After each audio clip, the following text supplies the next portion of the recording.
E eu tenho desafiado o pessoal aí a primeiro se apresentar falando quem é você sem a profissão. Ok. Então, deixa eu pensar. Alessandra, eu sou uma pessoa que realmente busca viver intensamente no dia a dia. Sempre fui apaixonada pelos desafios. Joguei tênis uma boa parte da minha vida, cheguei a jogar ao nível profissional. Então, faz parte de mim, eu acho que está lidando com esses momentos de desafios, de também tem essa ligação que eu estava falando de amar viajar, de gostar de estar um pouquinho em cada lugar, que eu acho que a gente aprende muito. E não tem nada que, para mim, né, que eu valorizo muito essas experiências.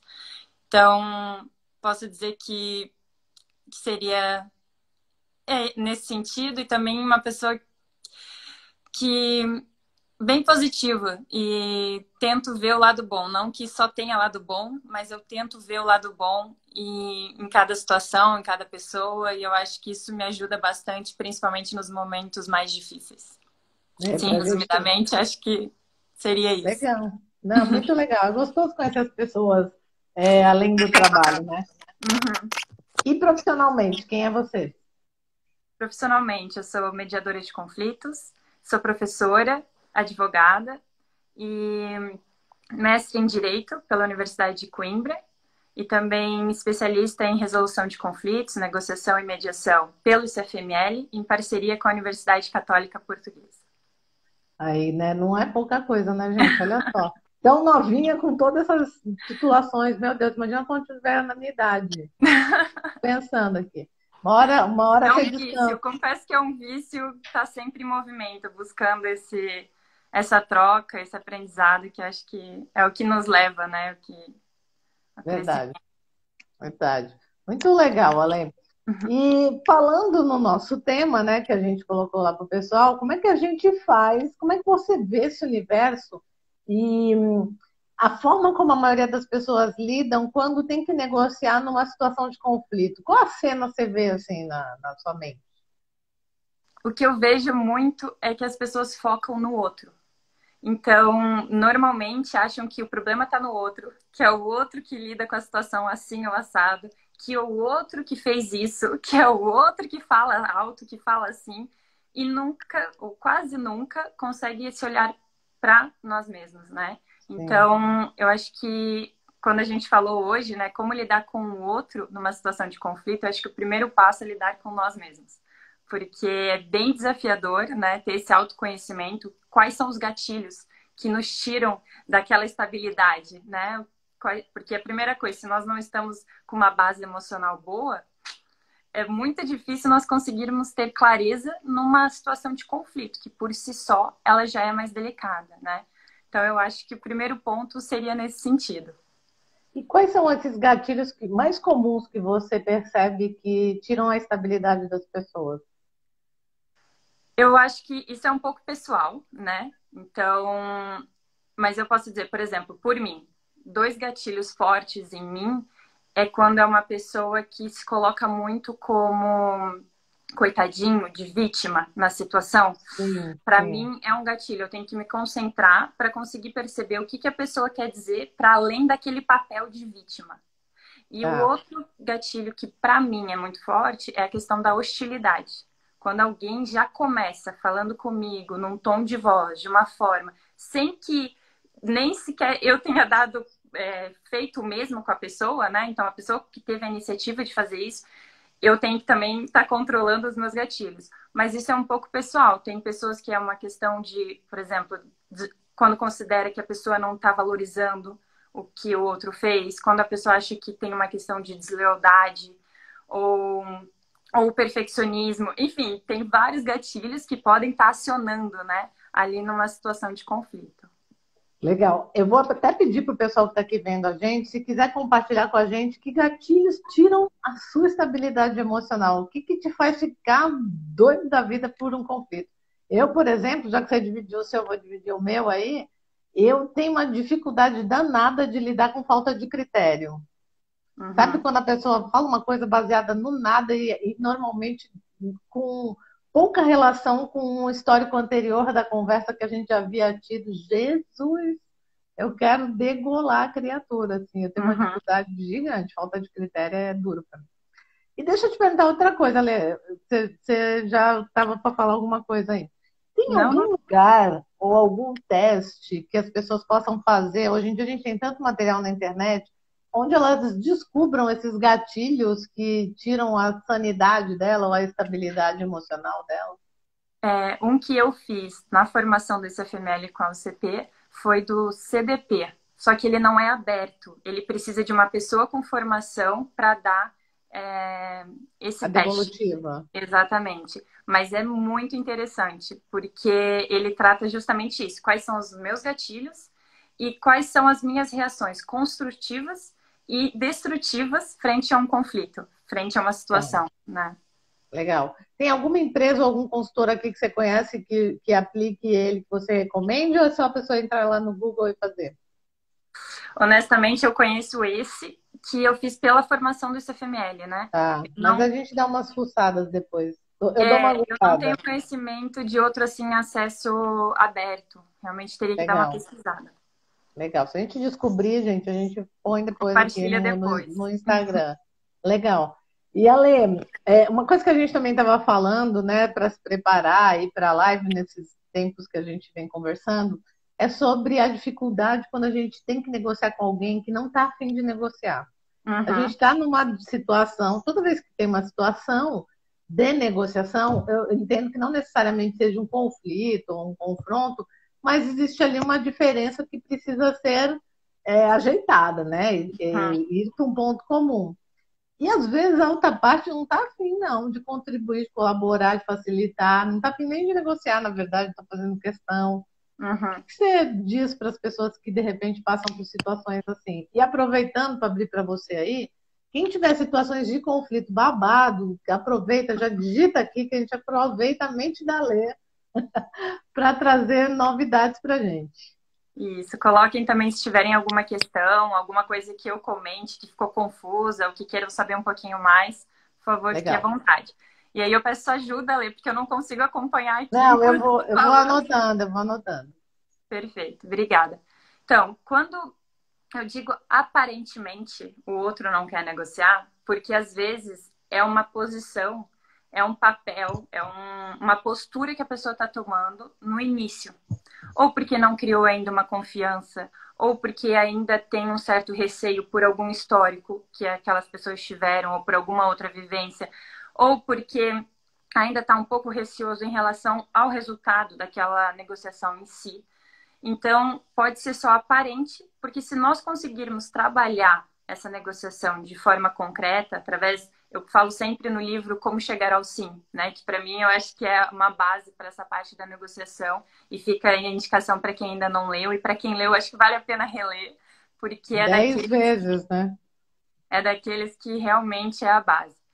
E uma das coisas que ele fala é justamente não ataque a posição, porque é importante a gente perceber o que tem por trás. Normalmente a gente acaba utilizando escudos, né? Acaba se fechando para se proteger, muitas vezes. E é importante nós, o nosso papel, conseguir ir além, tá? A pessoa está falando isso. E às vezes até pode ser uma relação, ou como eu estava falando um pouco antes, aquela questão da hostilidade ou algum tipo de ataque que a gente até considere pessoal. Mas tentar filtrar isso, não levar para o lado pessoal.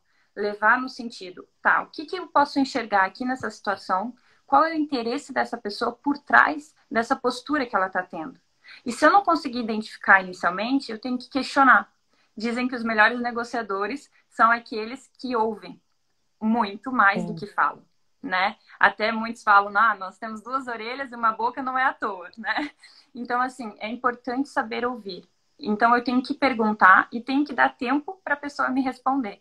E se ela não responder, eu posso perguntar de outras formas até que eu consiga identificar qual é o interesse dela ali.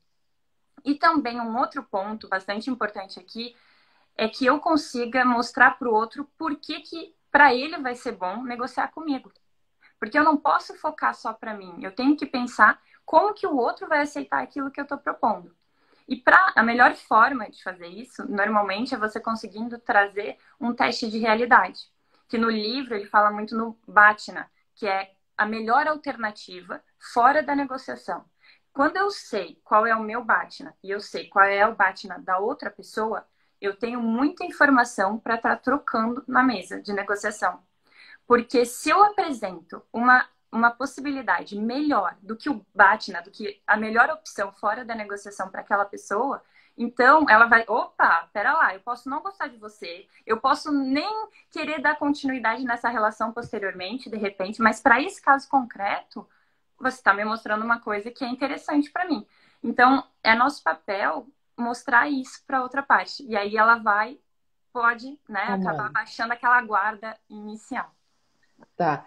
Legal você tá trazendo isso, e eu gostaria até se você puder dar algum exemplo de algum caso que você já mediou que tinha esse tipo de situação para as pessoas poderem criar essa imagem na mente aí. E o que você estava falando que dificulta esse começo, todas as coisas que você foi descrevendo que fazem com que a pessoa não esteja disponível ali para negociar, me parece que a causa raiz cai em confiança.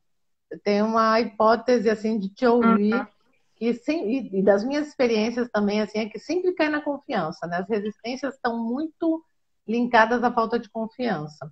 E aí, conta pra gente aí um exemplo seu, que a gente adora saber os babados, porque assim, eu já tenho uma pergunta aqui e também já teve gente falando o que tira lá do sério aqui. O pessoal já estava falando de... Eu vou buscar aqui na conversa, que começa a ter várias coisas, mas maior dificuldade é a relação entre pais separados que têm filhos. Eita, Lele, já caiu no... Nossa, quando cai em família o negócio já é uma beleza, né, amiga? Mas vamos lá, eu vou resgatando aqui, e a pergunta que a pessoa fez é como fazer para não haver conflitos. Eu acho que essa a gente pode deixar um pouquinho mais para frente, porque o conflito é tão bom, gente, que as pessoas não querem. Isso. Mas dá um exemplo para a gente do que você está falando do BATNA, porque às vezes para as pessoas não é tão óbvio assim, né? Então, vou dar um exemplo foi até já um caso que aconteceu na mediação de conflitos. E quando eu falo mediação de conflitos, essas técnicas que nós estamos falando aqui, né, elas podem ser aplicadas em qualquer contexto. É em casa, é com o vizinho, é com o filho, é com o chefe, com o colega de trabalho, entre empresas, não importa o contexto. Então, claro que vai depender da questão da complexidade, né, do caso, mas é sempre possível de aplicar. Então, nesse exemplo, era uma empresa e um cliente. Só que eles já tinham um vínculo que vinha quebrando justamente aquilo que você colocou, Ale, a questão da confiança. E quando quebra a confiança, seja por uma falta de comunicação, seja porque tiveram uma outra relação juntos e que não correu bem. Então, aqui nesse contexto, eu estou falando de uma relação comercial, né? Então, eles tiveram uma questão, não houve pagamento, houve um descumprimento. Quando a pessoa não pagou e aí tentou renegociar, não cumpriu de novo, opa, a empresa falou, como assim? Como que eu posso confiar em você de novo nessa terceira vez, sendo que nós já temos esse histórico? Sim. E aí, quando a gente tem um contexto assim, é importante trazer, mesmo para a própria empresa que está achando que aquele não é um bom contexto, pensar em conjunto com aquela parte, se é que ela ainda não fez a preparação da BATNA, né? Então, você consegue trabalhar junto com ela falando, ok, então vamos pensar num cenário. Se vocês não chegarem a acordo aqui, o que vai acontecer lá fora? Ah, então eu vou continuar com o processo judicial. Ok, entendi que essa é uma possibilidade. E quanto tempo isso vai durar?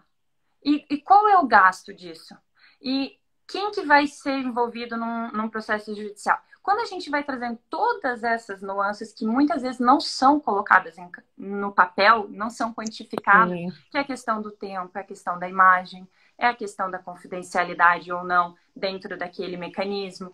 Então, tudo isso tem que ser trazido à tona, porque é isso que vai fazer com que a parte pare e pense, poxa, verdade, eu tenho esse caminho, mas pensando em todas essas nuances, não sei se é a melhor opção. Quando ela vê que aquela não necessariamente é a melhor saída, ela vai focar e vai tentar fazer alguma coisa aqui para chegar num acordo.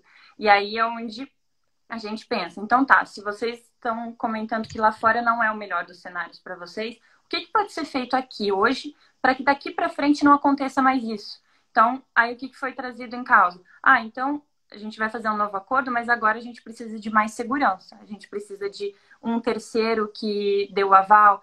Entende? Foi buscando em Sim, conjunto outras formas de trazer aquela confiança de novo. Porque é tá. importante perceber que a gente não tem só um caminho. A gente pode sempre Legal. estar pensando em conjunto o que vai suprir aquela necessidade daquela pessoa. Legal. Então é legal na hora de negociar que a gente, de uma maneira colaborativa, ajude a outra parte a perceber o que ela pode ter de, entre aspas, perdas, né, por não fechar ali um acordo com você naquele momento.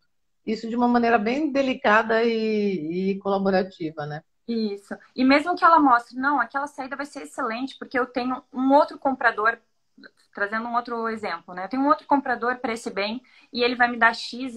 Enfim, quando você sabe aquela informação, você pode falar, ah, então tá, então a sua melhor opção é essa, a melhor saída é essa, então eu vou te propor isso, que vai além daquilo. Sim. Então, quando as partes vão ganhando confiança, elas vão trazendo as informações para a mesa. E quando elas conseguem trazer essas informações, é onde está a riqueza. Porque aí você consegue negociar de forma muito mais ampla do que inicialmente, que é aquele receio, que ainda não tem a confiança, então fica com medo se coloca aquilo né, na mesa de É. negociação ou não. Eu acho que a confiança está muito vinculada a situações de conflito, né? E toda Olha, vez que a Ana Maria está falando aqui, a Maria está falando, às vezes é difícil chegar a um entendimento. Se não chega ao entendimento, é porque uma das partes não está confiando que aquela seja a melhor solução. uhum, Talvez ela não diga isso, né? Mas eu acho que sempre na causa raiz a gente acaba chegando aí. Deixa eu é, resgatar as perguntinhas aqui para você. E aí a gente tem essa situação aqui do casal, da pessoa, do Sene, que está falando que a maior dificuldade é a relação entre pais separados que têm filhos. Ela está uhum. falando dessas negociações que os pais, provavelmente, acho que é isso que ela está querendo dizer, né? Que os pais precisam fazer sendo separados e têm filhos.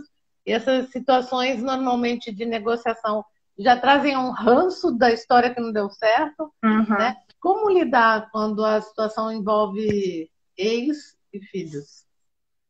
Esse é um cenário delicado por si só, né? Porque envolve muita história, envolve muita mágoa, envolve questões que as pessoas ficam trazendo à tona num contexto que muitas vezes já não era para ser, né? Que é ali, por exemplo, eles estão pensando o que é o melhor para a criança, mas ficam buscando coisas no passado para justificar que um é isso, que outro é aquilo, porque ainda tem aquelas mágoas, né?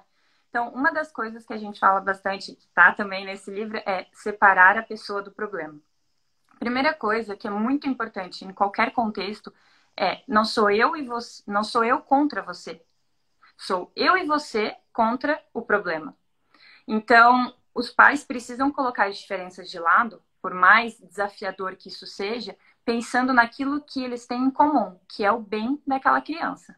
Quando a gente consegue focar naquilo que ambos desejam, eles conseguem colocar de lado essas questões. Isso não quer dizer que vai deixar de existir, enfim, não. Mas eles vão estar focados naquilo que é realmente o interesse deles.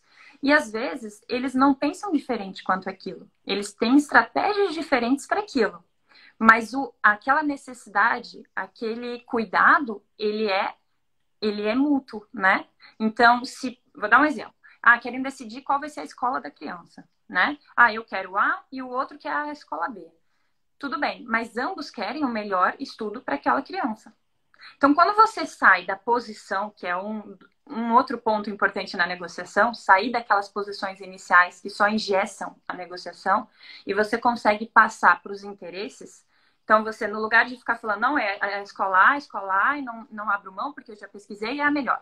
E o outro vai, não, mas é a escola B por causa disso, disso, e fica um puxando a corda e o outro puxando a corda, né? Quando a Sim, gente consegue sair dessa posição e perceber que, na verdade, o que ambos querem é a melhor educação para o filho, aí tem um mundo de possibilidades. Porque aí eles vão conseguir chegar nos interesses e mostrar, então tá, o que a gente quer é o melhor. O que a gente pode conseguir dentro desse melhor? Que aí entra naquele outro passo da negociação, que é, em conjunto, pensar no máximo de possibilidades possíveis. Sem julgamento, sem pensar é certo, errado, dá certo, não. Não, coloca na mesa todas as ideias que vierem em conjunto. E num segundo momento é que vocês vão avaliar qual é a melhor por que é melhor, o que a gente pode fazer em conjunto para que aquela se torne a melhor. E assim as pessoas vão construindo e vão ganhando a confiança e vão criando, Sim. é uma construção conjunta e o que vai trazendo um cumprimento maior daquilo, né? Não é uma Legal. imposição, vai ser isso e pronto, né? E eu vejo que nessa hora, né, quando a gente chega neste momento na negociação, os critérios fazem toda a diferença. Todas. Né? Que cada um consiga colocar e declarar explicitamente os seus critérios. Uhum. Porque senão a gente cai de novo em outras posições, né? Um que é mais perto da casa dele, outro que é mais perto da casa do outro. Aí Exatamente. virou um furdunço, né? Aí tem que achar um critério neutro, né? Um critério para criança. Uhum. Muito legal, Ale, muito legal. Deixa eu ver aqui o que mais estão perguntando. Perguntaram o seguinte: como podemos reverter uma situação de resistência a nós quando entendemos que a outra parte tem uma característica de imaturidade emocional? Tá, A pera. Dani está Repete. perguntando aqui. Eu acho que a Dani está com problema com alguém aqui que parece que está criando uma resistência para ela lidar com essa pessoa, mas essa pessoa tem uma característica que ela está colocando aqui como imatura emocionalmente. Como que Uhum. ela pode reverter a situação de resistência quando ela entende que outra pessoa não tem maturidade emocional? Tá. Primeiro ponto, Tananana. ao meu ver, é cuidado com rótulos. Cuidado ao falar que fulano, aquela pessoa é assim. Porque ela sempre faz isso. Porque é comum, não vai mudar. Quando a gente faz isso, a gente torna aquela pessoa engessada. Como se ela não pudesse melhorar com o tempo. Como se ela não pudesse evoluir. E muitas vezes a pessoa está evoluindo, mas a gente não está conseguindo enxergar aquilo. Porque está preso, né? Exatamente. Então, no lugar de colocar isso, a gente tem, como foi comentado antes, separar a pessoa do problema. Então, tem que primeiro identificar qual que é a questão ali que você considera que aquela atitude é imatura. Porque não quer dizer que aquela pessoa seja imatura, mas que aquela atitude específica você considera como algo imaturo. E aí, vocês vão precisar construir isso em conjunto. Você precisa verbalizar. A gente é muito comum nós pensarmos, porque é óbvio, né? Mas o óbvio precisa ser dito. Então, porque o que eu vejo é diferente do que você vê, que é diferente do que o outro vê, de acordo com as nossas vivências, os nossos filtros. Eu costumo dizer que cada um tem um óculos para ver o mundo. Então, a gente pode estar olhando para a mesma situação e ver coisas completamente diferentes. Porque depende do meu humor, depende de alguma outra história que eu tive com uma situação semelhante. Então, se nós conseguirmos, por exemplo, nesse caso que ela colocou, né, verbalizar e colocar, olha, quando acontece essa situação, eu me sinto assim em relação a esse tipo de atitude. Você poderia, e aí você vai, né, você poderia me explicar por que você optou por essa decisão? Para eu conseguir perceber melhor segundo seus olhos? Porque para mim isso é assim. Quando a gente deixa de apontar para o outro e aponta para nós mesmos, nós passamos a trabalhar o conflito de forma muito mais construtiva.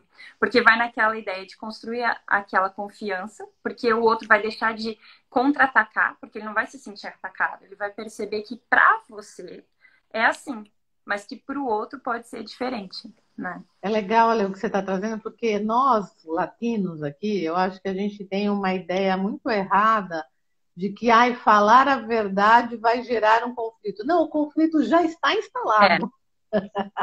Ele já está acontecendo. Falar a verdade vai te levar na direção da solução. Né? Obviamente que existem formas de falar a verdade, que nem você está sugerindo aí, que a pessoa fale dela e não fale atacando o outro, né? E eu brinco, eu aprendi num curso há um tempo atrás, aí, que recente até, uma senhora muito querida que estava fazendo parte do grupo que falou, que ensinou a gente a falar para quando a gente tem alguma coisa a dizer sobre o outro, ou a respeito do que o outro está fazendo. Mas na nossa mente, né, na nossa percepção, ela sugere que a gente fale na minha alucinação. E eu achei o máximo, porque isso traz um humor que deixa mais leve. Então, assim, olha, na minha alucinação, quando você faz tal coisa, me parece tal coisa. Assim, mas é na minha alucinação, entendeu? Tipo, a louca sou eu, não tem problema, tá tudo certo. Agora me conta, né? O que está acontecendo de verdade? Como você falou aí, né? Me fala a partir dos seus olhos, que eu quero enxergar como você, para a gente poder É, se falar melhor. Muito legal. Então, para a Dani, aí, o que você sugere é que ela experimente olhar por outra lente, convidar a pessoa a falar um pouco mais sobre o que está acontecendo quando ela percebe essa imaturidade aí, né? exatamente. E eu até Legal. gosto de colocar, quando a gente fala nessa questão de lente, de percepção diferente, né, da realidade, a gente começa a perceber que não existe só uma verdade, que não é simplesmente certo e errado, porque eu ganho a discussão e você perde. Não tem, quando a gente deixa de visualizar assim, a vida se torna muito mais leve, porque a gente para de ter que ficar toda hora tentando todos os fundamentos possíveis para ganhar a discussão, para convencer o outro. Isso não quer dizer que eu deixe de pensar diferente ou que eu tenha que concordar com tudo que o outro fala, de forma alguma. Mas só o fato da gente perceber que tem visões diferentes sobre o mesmo assunto já é um caminho, nossa, muito grande percorrido. E nesse sentido, eu até compartilho uma questão que foi uma. Na época da graduação, eu participei de um projeto que tenho honra de falar que participei, porque eu acho ele realmente lindo, que é o Terapeutas da Alegria, são aqueles alunos que se vestem de palhaço e vão para os hospitais, né? E esse projeto de extensão da universidade, da Univale, ele era justamente isso. Então, imagina, nós super empolgados, toda semana, visitando os hospitais e tentando fazer tudo com a melhor das intenções. Imagina, a gente nunca ia pensar que alguém pudesse falar que não queria a nossa visita. Então, quando eu comecei, eu levei um choque, porque a gente tinha que bater na porta e pedir licença. E algumas pessoas falavam que não, que a gente não podia entrar. E aquilo para mim foi um choque, porque eu falei, poxa, mas eu tô aqui com a melhor das intenções. É para trazer um pouquinho de alegria, um pouquinho de amor para esse ambiente que já é delicado, já é tenso por si só, né? E aí a pessoa falava que não. Aí eu comecei. No início realmente foi difícil, eu não percebia, porque eu até comentava com meus colegas, mas por quê, né? Por que será que a pessoa pensa? Com o tempo eu percebi que às vezes, mesmo quando a gente tem a melhor das intenções, não é o que o outro precisa. Às vezes o Uhum, outro precisa do silêncio, às vezes o outro precisa daquele tempo para ele, ou no caso com o paciente ali. Então a gente precisa respeitar isso. E não é uma questão de certo e errado, é uma uhum. questão de entender com o olhar do outro. Por isso que eu até fiz um post, eu acho que foi nessa semana, falando justamente disso. Não é fazer com o outro o que você gostaria que fizesse com você. Porque É, ali não. é o que eu queria. Nossa, como que eu não quero? Eu tô num ambiente assim, eu quero mesmo que venha. Mas ali não, ali é perceber por que, que o outro não era.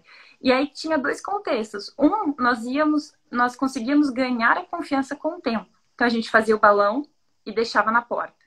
Aí aparecia na janelinha na outra semana. E aí, assim, até que eles deixaram a gente entrar. E tinha outros que não, realmente eles estavam passando por uma situação que eles queriam aquela privacidade. E aí Pode ser entra tudo. aquela questão da necessidade, né? Para um, pode ser a questão de divertimento naquele momento. Para outro, pode ser a questão de privacidade. Para outro, pode ser a questão de liberdade. Então, a gente tem que perceber que pode ser diferente, mesmo num contexto em que supostamente eu estava querendo o melhor para o outro, né? É. O melhor para o outro é o que o outro acha que é melhor para ele, e não o que a gente acha Exatamente. que é melhor para ele, né? Nós, Exatamente. como você ainda não é mãe, mas quando você for, você vai entender muito melhor essa teoria. Porque a gente, como mãe, é um bicho praga nesses assuntos, menina, e aprende no forceps. Porque a gente fala, nossa, eu quero tanto bem para o meu filho. Enquanto ele é pequeno, você consegue impor o seu bem. Só que Uhum, depois que ele cresce, ele tem o bem que é o bem para ele, que não é o bem que eu acho que seria bem, entendeu? E a uhum. gente tem que aprender no forceps a respeitar isso. E é incrível a hora que a gente vira essa chave. E que a gente respeita o destino do outro, as escolhas do outro, né? Como o Bert Hellinger fala, eu respeito o seu destino, de verdade. Você respeita sua escolha. Uhum. Respeito o que é bom para você agora, nesse momento. Muito legal, Ale. Vamos lá, vamos continuar aqui com o povo, né? Que a gente tem uma lista de coisas aqui, mas o pessoal está interagindo. O Não, APP está falando, as técnicas a princípio parecem tão difíceis, mas com as explicações vão clareando. Às vezes é ó, difícil chegar a um entendimento, a gente comentou. Às vezes acho que é melhor ficar calada. Teve uma pessoa que comentou aqui. Ficar calada é uma opção. E ela, a pode mesma ser. falou o seguinte, ó. As pessoas querem sempre ganhar na negociação, que você já até trouxe. Uhum. É uma Essa opção para questão de calada? ficar calado é delicado, porque assim, pode sim ser uma opção, mas tem que entender que nós estamos comunicando mesmo com o silêncio. E se o outro interpretar aquele silêncio de uma forma diferente, pode aumentar aquele conflito. Então, é delicado nesse sentido. Por isso que eu sou muito a favor do diálogo, mesmo que o diálogo seja, no momento, eu não posso conversar. Vamos conversar amanhã sobre esse assunto? Você vai ficar calada sobre aquilo, mas você vai estar dizendo para ele, para aquela pessoa, que você precisa de um tempo. E eu acho que, exatamente, eu acho que quando a gente verbaliza, quando a gente é transparente, fica mais fácil, porque a gente evita interpretações sobre aquela nossa atitude. Que eu acho que aí tá... A comunicação, ela é a base. E quando acaba optando por ficar calado, que é um exemplo, pode ser interpretado dessa forma, né? E é um perigo. Exatamente. Porque às vezes a gente não sabe o que o outro interpretou. Aí eu não falei, o outro não falou, continua, o conflito escalou, e eu não sei porque que o outro tá assim, o outro não sabe porque eu tô assim. Porque eu, com o meu olhar, achei que eu tinha feito uma boa escolha. E o outro achou que eu tinha feito. E assim vai. E até vocês comentam no livro, né? A culpa não é minha, que eu acho excelente, já indiquei várias vezes. E que falam justamente disso. Evitar o conflito é uma saída. Mas será que é a melhor saída? Né? Às vezes pode ser você pedir um tempo para pensar e tudo bem. Agora, evitar, ou seja, fingir que ele não existe e seguir com a vida, ao meu ver, e com a experiência da questão profissional e mesmo as questões pessoais, eu acredito que aquilo só vai aumentando. E só vai escalando. E vai acumulando. Tanto é que quando acontece aquelas discussões, principalmente familiares, fica, mas naquele dia aconteceu isso. Aí puxa, né? Vai lá naquela e joga na mesa junto com as outras coisas. Então, uma coisa mal que não foi bem resolvida, ela acaba aumentando ainda mais aquele conflito. Eu digo que fingir demência não é uma boa estratégia, né? Apesar de que de vez em quando dá uma folga, assim, mas falar para a pessoa que você precisa de uma folga para elaborar é mais inteligente. Agora, o que eu acho muito perigoso do não dizer, do não declarar, e eu sou uma chata, acho que em todas as lives eu falo para as pessoas, pelo amor de Deus, declarem as suas necessidades. O problema é que às vezes as pessoas nem sabem quais são. Mas o lance do não declarar dá muita. Eu já vi muitas vezes, isso assim é muito comum, a outra pessoa interpretar como um sim. Né? Também aconteceu. Tipo assim, olha, ele pediu tal coisa, você ficou bravo, pé da vida, porque ele pediu tal coisa que é um absurdo, mas você não fala nada. Você não fala nada, ela tá entendendo que tá tudo bem. Gente, isso dá uns babados, assim, né? Porque você deixa a interpretação 100% pelo outro, né? Então, o outro pode interpretar como um sim, pode interpretar como um não, pode interpretar como ele estiver naquele momento. Então, é delicado deixar isso em aberto. A Maria está perguntando aqui, Alê, se você acha que as pessoas mudam. Eu tenho a minha opinião aqui, mas quero ouvir você. Tá. A minha opinião é que sim, porque eu digo por mim, eu acho que eu mudo muito no decorrer do tempo. E eu acredito nessa evolução nas outras pessoas também. Mas eu não acredito que ela vá mudar porque eu tô falando. Ou vai mudar porque eu tô exigindo uma coisa. Eu acredito que ela vai mudar quando cair a ficha interna de que aquilo é importante para ela.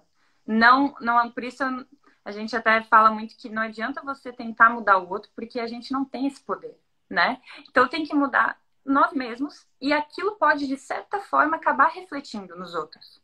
Mas não é uma via nesse sentido de certeza ou uma imposição vá mudar. Mas essa é a minha opinião. Qual que é a sua, Lê?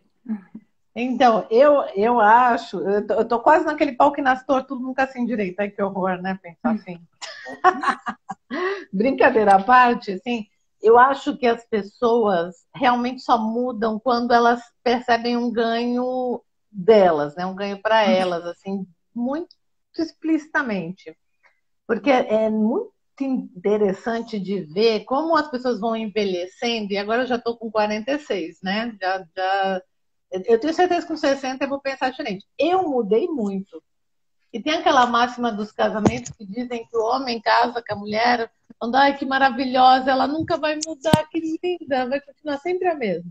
E a mulher, né, casa com o homem pensando assim, eu vou mudar isso nele, ele vai mudar aquilo. Não, isso vai mudar. E o desgramado nunca muda, né? Então, brincadeira popular assim sobre esse dito, eu tenho uma tendência de achar que a gente não passa por mudanças. Eu acho que o que acontece é que a gente passa por maturações de sementes já implantadas ou implementadas na gente. Com o passar do tempo, com os estudos, com as escolhas e com tudo mais, você vai potencializando coisas boas ou ruins. E elas vão aparecendo mais. Por exemplo, quando eu tinha 20 anos, eu não tinha a potência que eu tenho hoje, né? Eu não tinha a clareza para me comunicar que eu tenho hoje, mas eu já tinha dentro de mim uma chama que me levava nessa direção. Então, a minha verdade, que é mutável todo santo dia, eu falo, por favor, me deixa mudar de opinião. De opinião dá para mudar fácil. É que eu não acredito muito em grandes mudanças. Eu acredito em transformações mais ligadas a essa maturação de coisas que já estão ali disponíveis de alguma maneira, mas que você ainda não acessou. Que eu tenho uns exemplos na vida, Lê, muito engraçado, e uns bem perto, assim, que Jesus amado, gente. A pessoa tem todas as oportunidades, passa por várias coisas, mas continua potencializando umas dificuldades, sabe?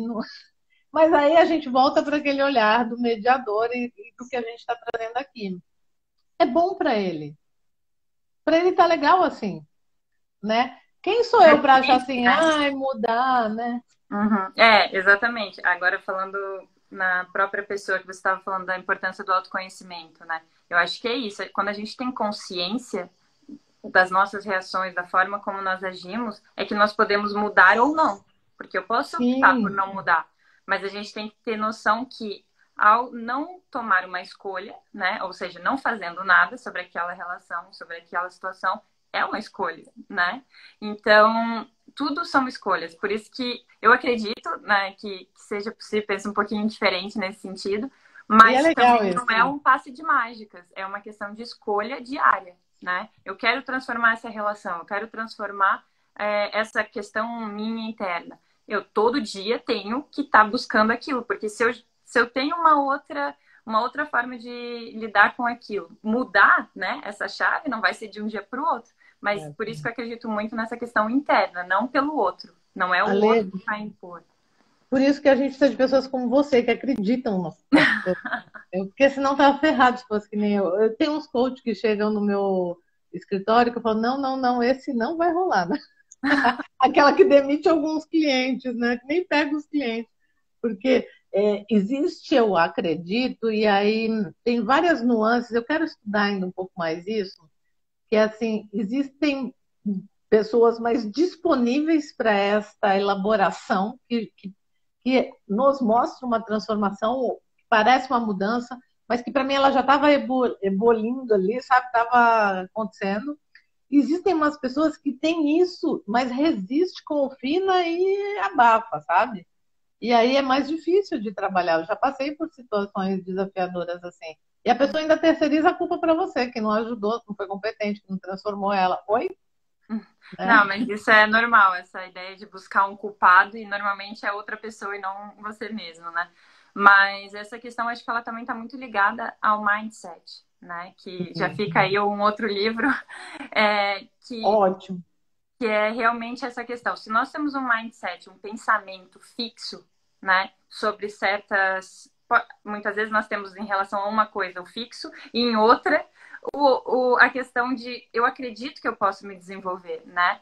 Só que essa diferença, ela faz tem muito impacto na nossa vida. Porque se eu acredito que eu posso trabalhar essa questão e eu posso transformar isso em mim, é bem provável que eu consiga mudar. Agora, se eu acredito que não, que é fixo e que eu não tenho como alterar essa questão, é bem provável que eu continue fixo.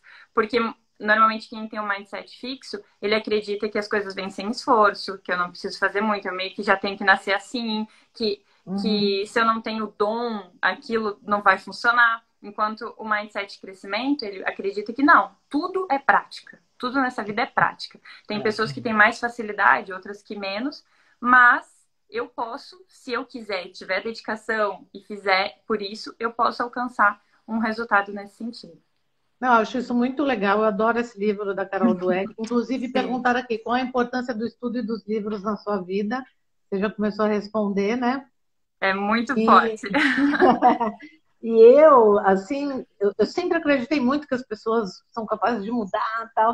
De uns tempos para cá que eu ando rebelde, assim, falando, não muda nada. Só emerge o que já está lá. A pessoa anda rebelde nesse quesito. E esse livro me fez pensar muito nessa questão das mudanças ou não mudanças.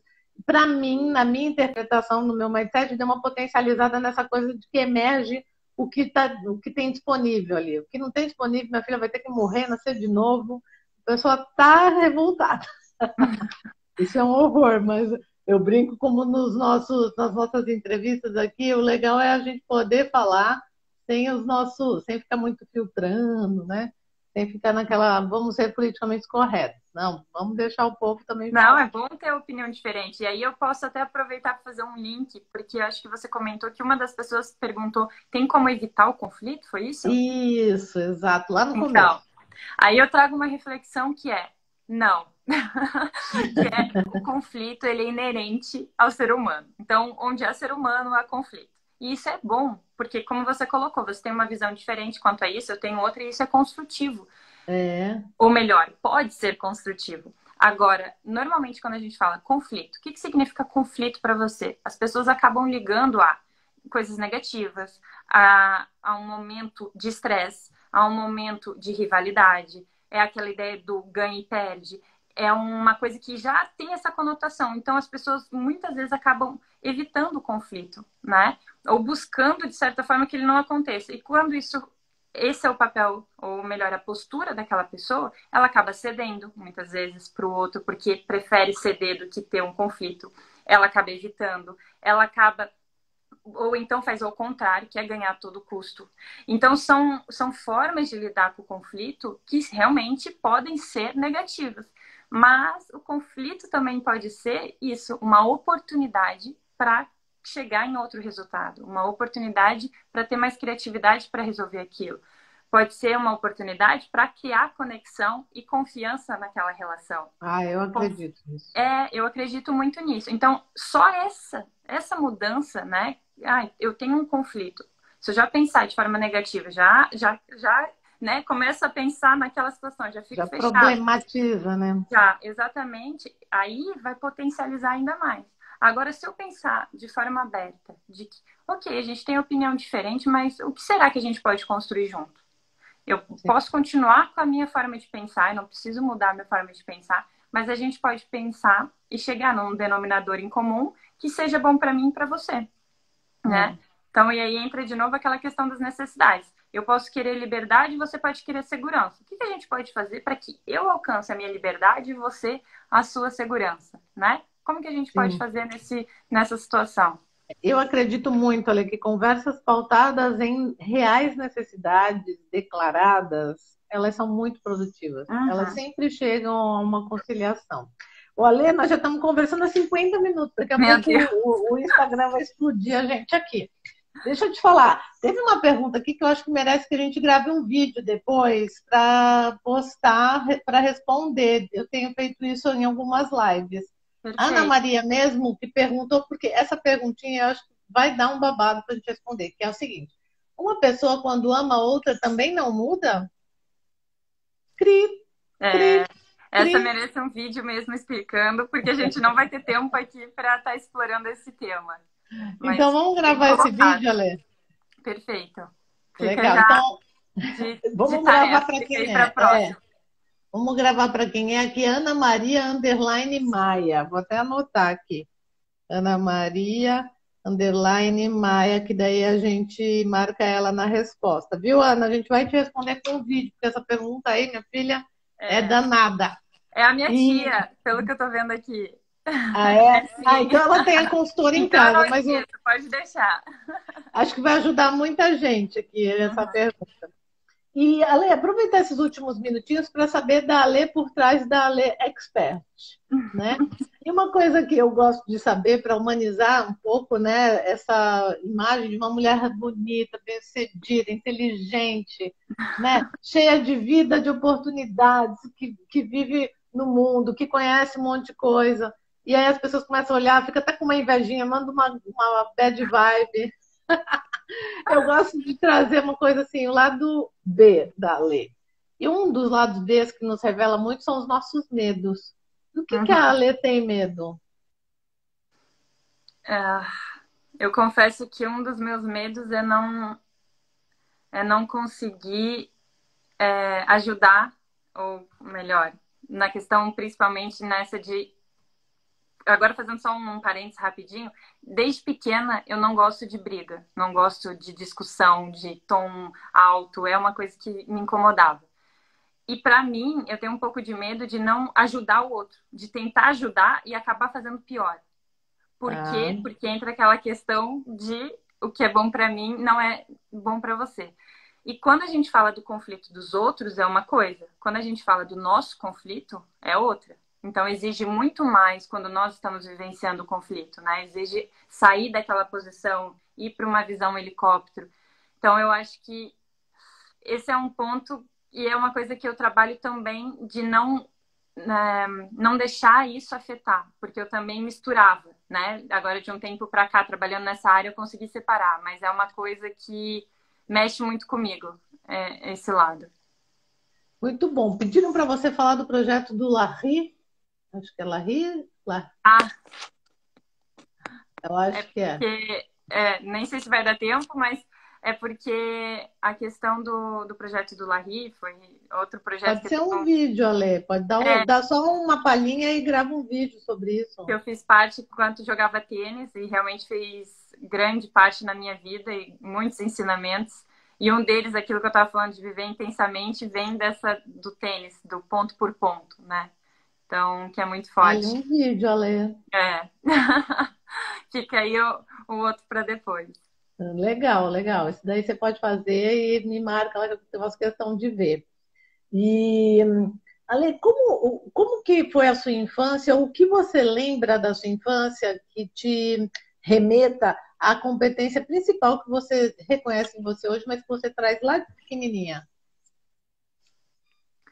Eu acho que eu sempre gostei muito de me sentir bem com as pessoas, de me dar bem com as pessoas.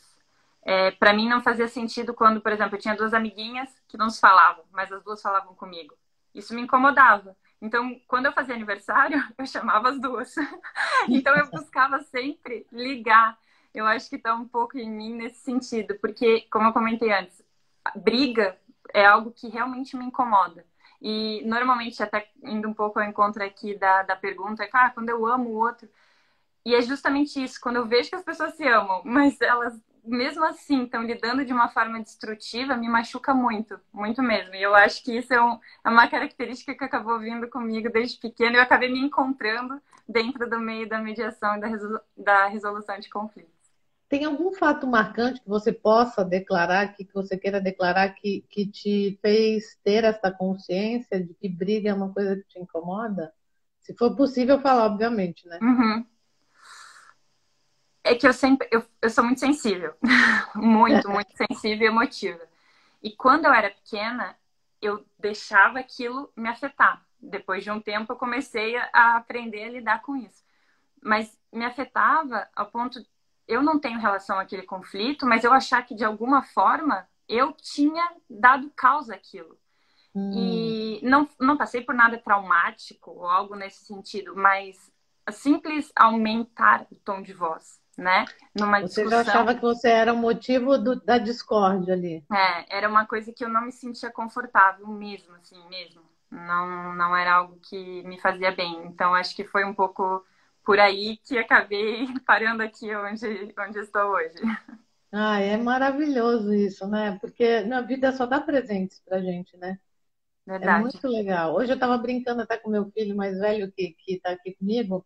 Eu fui casada há 20 anos, né? E graças a esse casamento maravilhoso que eu tive, eu virei uma expert em conflitos. porque eu realmente vi um coach ali pessoal. Uhum.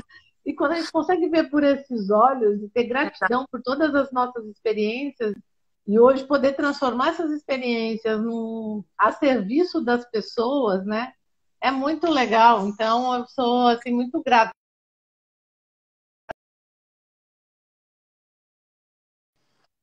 né?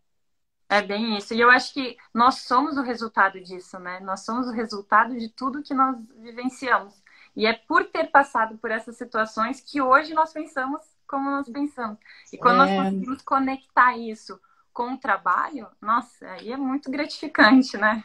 muito, muito, nem fala. E aí, ainda explorando um pouquinho da Alê nesses últimos minutinhos aqui, né? Que família representa para você? Porque você tem a sua família de origem, né? Seus pais, eu não sei se eles estão vivos ou não, até. Se você quiser comentar, não sei se eles estão por aí vendo você aqui. Devem estar. Eu, por acaso, não consegui acompanhar aqui quem está online, mas eles devem estar, sim. É para matar a saudade, né? E hoje você tem a sua família, né? A hora Uhum. que você resolve casar e ainda vai ter filhos e tudo mais, ou não, né? Mas o que significado tem família para você? Num tema de conflitos, a gente lida com tantos conflitos que também resvalam em famílias, né? Porque todo mundo tem uma família, e qualquer Uhum. conflito, mesmo profissional, acaba também transbordando no ambiente familiar. Que olhar para isso traz para você, assim, como representação? Família. Para mim, família é a base. É a base. Hoje o que eu sou é reflexo de tudo o que aprendi, de toda a dedicação dos meus pais e só posso aproveitar que eles estão aqui para dizer que é gratidão, é muita gratidão e amor o que transborda, né? Então eu vivo longe, eu tenho que lidar com essa saudade, né? E pode entrar também naquela questão do medo de não conseguir me fazer presente o suficiente na família, mas ao mesmo tempo eu acredito que as conexões elas são fortes mesmo à distância, né? Então hoje sim, estou com a minha família também agora, né, casada, e que foi também reflexo disso. A gente viveu um tempo longe, porque eu estava no mestrado, depois que ele optou por vir.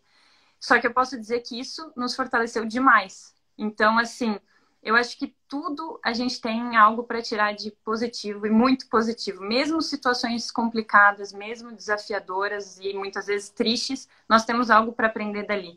Então, para mim, não tem como dizer. Família é base, é amor. E mesmo que não corre tão bem, né? Aquelas diferenças, os conflitos, são o que nos fortalecem se nós soubermos lidar com eles. Muito Então, legal, Ale, essa visão. E para a gente fechar, então, vou fazer minha última pergunta, você dá tchau aí pro pessoal, aproveitar. Quando você, Ale, olha num espelho, o que você uhum. vê? Eu vejo. Difícil essa, hein?